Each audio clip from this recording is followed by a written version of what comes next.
things kind of like get swept under the rug, right? And then, you know, same thing with business. If you don't fix the small stuff like right away, by the end of the quarter, you're like, where'd all the money go? And the same thing with our relationship. If you don't address small things, and again, it can be in a loving and compassionate way, but if you're like just 3 months, a year, 2 years down the road, you're like, I don't know who this person is anymore, because you weren't constantly just trying to come back together. So like you said, it's a conscious, consistent effort, day in, day out. I love that thought, because so many people are like, once I make it here, then I can enjoy the fruits of my labor, or then I can relax, or, you know, spend time with my family and all those things. But you really don't need to do any of that. Like, you can do, like you said, you can be here now and spend time with the people who you care about now, and just, like you said, enjoy. But I think the order is like be, do, have. I think our culture has it kind of flipped. It's like, you do whatever it takes to have these things, then you get to do these things, then you get to be the feelings that you want to feel. And it's such a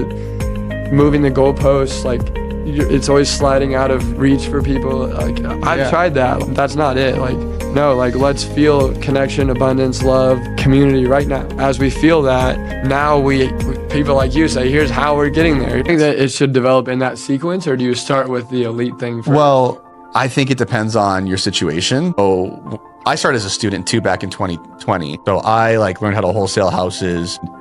I'm glad we didn't have a rookie program back then. We just had All-Star. So like I dropped, you know, 20 grand at the time. And I'm glad because I was able to get around higher level people right from the jump. So I always say, if you're motivated and you can swing it financially, you should jump into the like highest level thing you can, because it's going to shift your thinking right away. And you're going to be around like the highest level people. You're like, okay, like I get it, and I can build my business backwards from how they're doing it, and I can just skip all the smaller stuff. That's been my journey. Exactly.